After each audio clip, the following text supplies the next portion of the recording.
चौधरी मुजफ्फरपुर का विधायक बना तो इन्होंने उसी वक्त बाखूबी बड़े ही अच्छे अंदाज में हर जाति हर समाज का काम किया, चाहे हिंदू हो, मुस्लिम हो, सिख हो, ईसाई हो। उन्होंने धर्म जात पात का दीवार को तोड़ के काम किया और आते आते 5 साल में विजेंद्र चौधरी काफ़ी लोकप्रिय हो गया। लोकप्रिय होने के बाद वो विकास पुरुष कहलाने लगे। आज स्टैंडिंग कमेटी कैसे लोकप्रिय होगी? क्योंकि आप देख रहे हैं मैं मुजफ्फरपुर हूँ। कहलाने लगे। आज स्टैंडिंग कमेटी कैसे लोकप्रिय होगी?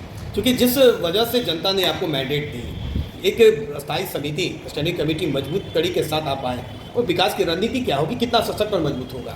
देखिए, एक चीज़ हम बताना चाहते हैं, आज हम आपको ये कहना चाहते हैं कि पंकु भैया 5 बार के पार्षद बने हैं। 5 बार मुजफ्फरपुर की जनता ने उन्हें पार्षद बनाया और उनका अनुभव स्टैंडिंग में फिर है। इससे पहले भी वो स्टैंडिंग के मेंबर थे। मैं ये कहना चाहता हूँ कि हम लोग सातों एक जगह एक राय और एक मशवरा से विकास करने के लिए आए हैं। विकास करेंगे, हम लोग में कहीं मतभेद नहीं रहेगा। हम लोग सोचेंगे कि आज मैं वार्ड नंबर 5 का पार्षद था तो मात्र पार्षद बनने के नाते मैं अपने वार्ड के बारे में सोचता था ज़्यादा, लेकिन आज जब स्टैंडिंग में हम गए हैं, सशक्त अस्थायी समिति में गए हैं, तो अब हमको 1 से लेकर 49 तक का देखना है। 1 से 49 तक जहाँ भी जनता बुलाएगी, उसका दुख दर्द होगा, हम तमाम स्टैंडिंग जाएंगे, उनसे पूछेंगे क्या कमी है क्या कमी नहीं है। अब मैं ये भी कहना चाहता हूँ, जिस पार्षदों ने हमको अपना मत दिया है और उम्मीद, यानी कहा जाता ना सबकी चाह सबकी पसंद है, ये बना हुआ है एक आर्टिकल है, तो अगर पार्षदों ने हमको अपना मत दिया है तो मैं उनके प्रति खड़ा उतर के दिखाने की कोशिश करूंगा, विकास होगा। पूरे शहर में जो स्ट्रीट लाइट की समस्या है, जो पहले लगा वो कहाँ गया नहीं पता, लेकिन फिर दोबारा नया लगने की बात हो रही है, इस पर क्या कहेंगे?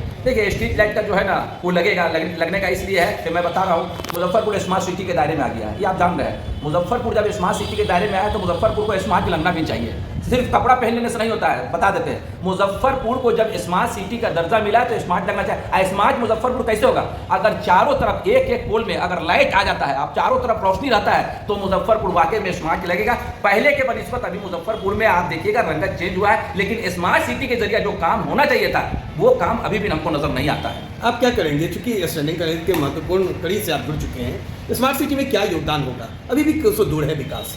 स्मार्ट सिटी के नाम पर कितने छल हुए हैं मुजफ्फरपुर की जनता के साथ, वो किसी से छुपी नहीं है। समय पर पूरा ना होना और बड़े बड़े दावे का धराशायी होना, क्या कहेंगे इस पर? देखिए, उस वक्त तो हम पार्षद थे, स्टैंडिंग में नहीं थे। आइए स्टैंडिंग में इस वक्त आपकी अब हम स्टैंडिंग में आए हैं, तो स्टैंडिंग में आए हैं, 7 स्टैंडिंग जीत के आए हैं, तो 7 स्टैंडिंग जब जीत के आए हैं तो फिर हम लोग इसमें सोचेंगे, मद्देनजर रखेंगे फिर क्या होना चाहिए क्या नहीं होना चाहिए। अब आप बता देते हैं, अभी सुनने में आ रहा है कि बहुत जगह, जैसे देखिए हम आपको बताना चाहते हैं, इससे कबल फिर जब हम पार्षद थे तो हमने सुपर सॉकर से अपने वार्ड 5 के हम पार्षद थे, तो अपने 5 पार्षद के होने की हैसियत से मैंने सुपर सॉकर से नाला साफ करवाया था। तो अगले साल से आप देखिएगा मेरे वार्ड नंबर 5 का निरीक्षण कर लीजिएगा, कहीं जल जमाव नहीं होता है, समझे? जल जमाव इसलिए नहीं होता है, मैंने नाला को साफ कराया था। इसी तरह मैं कहना चाहता हूँ कि 1 से लेकर 49 तक नाला का सुपर सॉकर से सफाई होना चाहिए। और स्मार्ट सिटी देखिए, काम बहुत कुछ होता है, काम बहुत नजर आता है, लेकिन इतना बताना चाहते हैं कि काम का और विकास की रोशनी धरातल पे नजर आना चाहिए। दो एक मुख्य समस्या बन गई है मुजफ्फरपुर के लिए, एक वाटर लेवल का नीचे चला जाना और दूसरा जाम की समस्या। देखिए, हम आपको बताना चाहते हैं, क्या स्मार्ट सिटी में इन दोनों का विकल्प नहीं मिल रहा है, या भविष्यकालीन समस्याओं को लेकर क्या निगम सशक्त मजबूत नहीं है? नहीं, देखिए, जब गर्मी का मौसम आता है ना, हम बहुत वर्षों से, जब हम पार्षद भी नहीं थे ना, उस वक्त से भी हम देखते थे पानी का समस्या हो जाता था। लेयर जब डाउन हो जाता ना तो पानी नीचे चल जाता है, ये कुदरत का ही है, समझ निज़ाम है। फिर जब पानी का लेयर नीचे चल जाएगा तो फिर पानी मिलना बहुत मुश्किल हो जाता है। लेकिन उसके लिए हमारे नगर आयुक्त महोदय जो है, मेयर साहिबा या निगम के तमाम पदाधिकारी जो नल जल से जुड़े हुए हैं, वो सबका सोच और चिंता का विषय बना हुआ। हम लोग सोच रहे हैं कि किसी तरह जनता को पानी मिले, अब मिलेगा। और एक चीज़ और बता देते हैं, अगर हम बताना चाहते हैं लेयर नीचे चल जाएगा तो उसको आप और हम क्या कर सकते हैं? तो कुदरत का निज़ाम है, वो अल्लाह का और ईश्वर का निज़ाम है। पानी मिल रहा होगा तो मिलेगा, नहीं मिल रहा होगा तो नहीं मिलेगा। जाम को भी क्या, जाम की समस्या किस तरह से देखते हैं? आप इंक्रोचमेंट के बारे में बोले, जो जाम लग जाता है बस उसका ट्रैफिक का, लिहाजा तो आप साबित कर रहे हैं ना। देखिए, एक चीज़ कह रहे हैं, जाम का समस्या जो है ना, शहर आगे बढ़ रहा है, डेवलप कर रहा है। और आप देख लीजिएगा, पहले मास्टर प्लान की बात होती थी, फिर स्मार्ट सिटी की बात होती थी, लेकिन अब मास्टर प्लान की बात नहीं होती है, सीधा स्मार्ट सिटी की बात होती है। कहाँ गया वो मास्टर प्लान? सड़क के चौड़ीकरण का मामला कहाँ चला गया? क्यों पिछड़ी है निगम? देखिए, निगम सिर्फ अपने क्षेत्रों में जो भी अतिक्रमण है उसको तोड़ रही है, लेकिन रिहायशी क्षेत्रों में कहीं बुलडोजर एक्शन नहीं दिख रहा है। वजह क्या है? मैं तो ये कहना चाहता हूँ, देख लीजिए, पे गरीब लोग हैं, समझ में आ रहा ना, गरीब लोग बुलडोजर वही चल रहा है। पहले गरीब लोग को बसा दीजिए, उसका जगह दे दीजिए, कहाँ से खाएगा गरीब? अपने बाल बच्चों का परवरिश करेगा। गरीब अगर कहीं खोचा लगाता है या कहीं पड़ी आपको अपना ठेला लगाता है तो बड़ी मजलूम है, गरीब है, वो 500 600 700 रुपया कमाने के लिए आता है, उसी से उसके बच्चों की परवरिश होती है। तो हम लोग को भी तकलीफ होता है। लेकिन कहीं कहीं आप मार्केट देख लेते हैं, वहाँ भी लोगों को परेशानी होती है जो 1000 लाख रुपया दे के कहीं पड़ी मार्केट अपना लेता है। तो उसी के हिसाब से नौयत को, नगर निगम को हम लोग बात करेंगे और हम लोग इसका मुआयना भी करेंगे कि किस तरह गरीबों को एक जगह से गुजारा जाए तो दूसरे जगह बसाया जाए। इसलिए गरीब को अगर नहीं बसाइएगा ना तो फिर शहर का रौनक आपको नजर नहीं आएगा। गरीबी से पूरा है, 70% तो अभी देखा जाए तो हम लोग गरीबी में नजर आते हैं। क्या मैरिन ड्राइव का काम अभी तक पूरा क्यों नहीं हुआ? एक सवाल बना हुआ है सर के लिए, वजह क्या है? देखिए, मैरिन ड्राइव वाला जो बात आप कह रहे हैं, मैरिन ड्राइव में कुछ तो कार्य हुआ, आप देखे होंगे जो खूबसूरती में आया है, लेकिन काम जो धरातल में होना चाहिए वो धरातल पे नहीं नजर आ रहा है। उसमें हम लोग नगर आयुक्त से, मेयर से